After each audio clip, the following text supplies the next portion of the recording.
आज जो यादव जी ने कहा उससे मैं सहमत हूँ कि देश की हालत बहुत ख़राब है, नफरत फैलाई जा रही है और देश को बांटा जा रहा है। और ये हम सबके सामने ये लड़ाई है।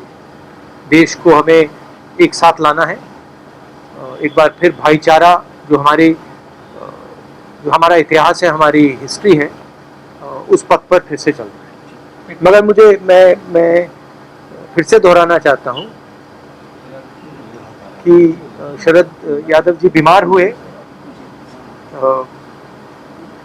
काफ़ी लंबे समय से बीमार थे, और मैं बहुत खुश हूँ कि फाइटिंग फिट है और देखिए मुस्कुरा रहे हैं, तो ये मुझे बहुत अच्छा लगा।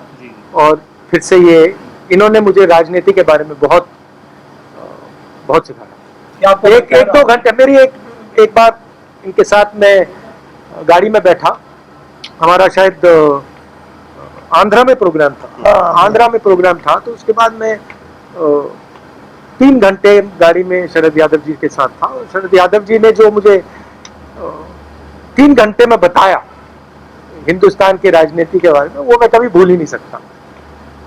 तो इस प्रकार से थोड़ा सा कर सकते। क्या आपको लगता है कि आज के समय में सारे पुराने समाजवादी नेताओं को एक साथ लाने की जरूरत है? महंगाई बहुत बढ़ गई, 400 रुपए के ऊपर नींबू का रेट है, वेजिटेबल सारी 100 रुपए के ऊपर है। ट्वीट भी किया है। लोग सोचते हैं कि इकोनॉमी जो होती है, महंगाई जो होती है, वो समाज की कंडीशन से अलग होती है। जिस देश में हार्मनी नहीं होती है, शांति नहीं होती है, उस देश में महंगाई बढ़ेगी, उस देश में नफरत बढ़ेगी, इकोनॉमी चल ही नहीं सकती है, रोजगार मिल ही नहीं सकता। अगर देश को मजबूत बनाना है तो सबसे जरूरी चीज शांति, हार्मनी ये है। और बीजेपी के लोग सोचते हैं कि नफरत फैलाकर, लोगों को डराकर, लोगों को मारकर हिंदुस्तान की इकोनॉमी को स्ट्रेंथन किया जा सकता है। गलत फहमी में है। राहुल जी, आप लगातार ये कहते रहे हैं कि इकोनॉमी कोलैप्स होने वाली मौजूदा वक्त की सरकार है। अभी ये खबर प्रधानमंत्री नरेंद्र मोदी की बैठक से बाहर निकली है कि जो हालात मौजूदा वक्त में देश के हैं, वो हालात श्रीलंका जैसे होते जा रहे हैं, यानी श्रीलंका नहीं। मैं आपको ये बता देता हूँ, आप हिंदुस्तान की जो आर्थिक सिचुएशन है, रोजगार की सिचुएशन है, उसको आप अभी इमेजिन ही नहीं कर सकते।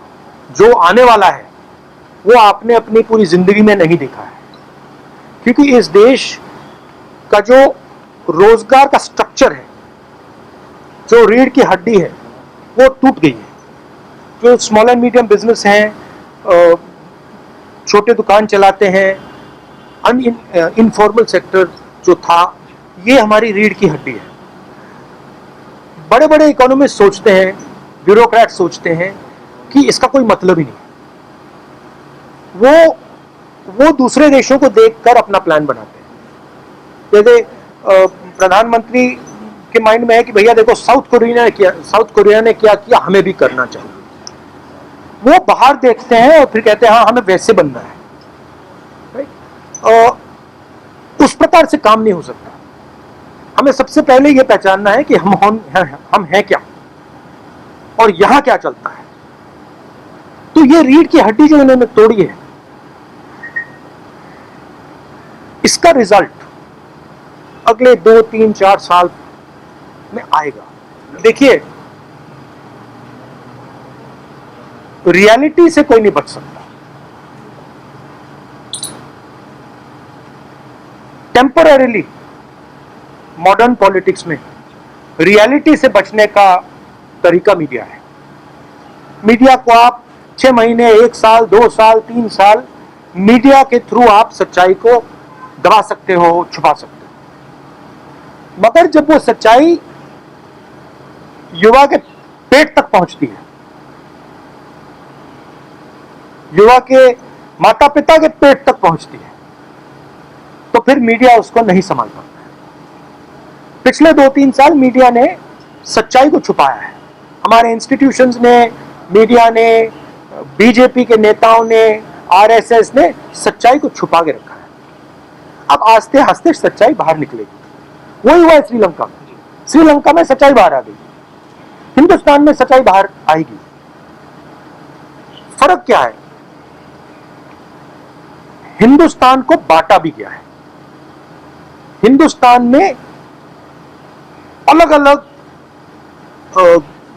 ग्रुप्स बना दिया। पहले ये एक देश हुआ करता था, अब अलग अलग देश के अंदर अलग अलग देश बना दिया है। एक इन लोगों का देश, दूसरा इन लोगों का देश, तीसरा इन लोगों का देश, और इन सबको एक दूसरे से लड़ाया जाता है।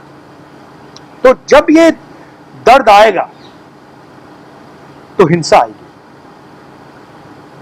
अभी मत मानो मेरी बात, अभी मत मानो, 2-3 साल रुक जाओ।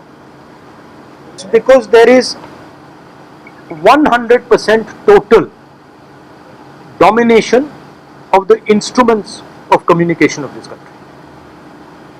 Media is 100% controlled.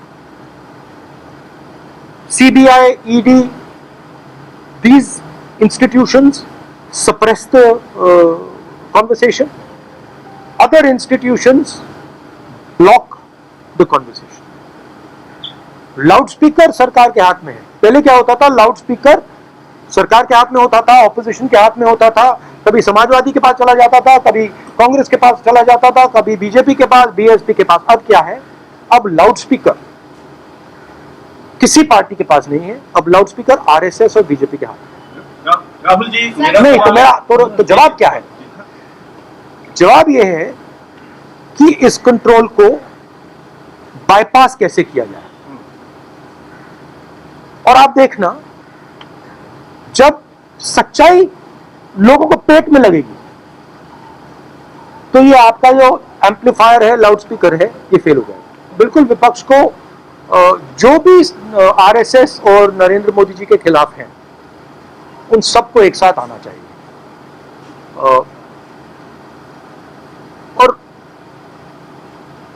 किस प्रकार आना चाहिए, क्या फ्रेमवर्क होना चाहिए, इस पर चर्चा हो रही है और इसको डेवलप करने की जरूरत है। सर मेरा last question, Chinese state hacker जो है वो पावर ब्रिज जो लद्दाख में उसको टारगेट किया, उन्होंने वहां पर मूवमेंट फिर से देखी गई है मोदी। तो क्या कहते हैं कि चाइना के मुद्दे के ऊपर भी विपक्ष चाह रहा था कि डिबेट हो, डिस्कशन? नहीं, चाइना के मुद्दे पे डिबेट पार्लियामेंट में नहीं होगी।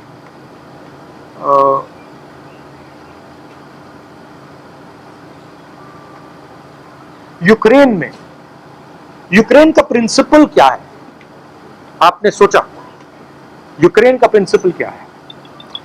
यूक्रेन का प्रिंसिपल यह है कि रूस कहता है कि हम यूक्रेन की टेरिटोरियलिटी को नहीं मानते। हम जो डोनबास रीजन है, लुगांस्क रीजन है, उसको हम यूक्रेन नहीं मानते। उस बेसिस पे रूस ने यूक्रेन पर आक्रमण किया। आक्रमण का लक्ष्य क्या है? यूक्रेन और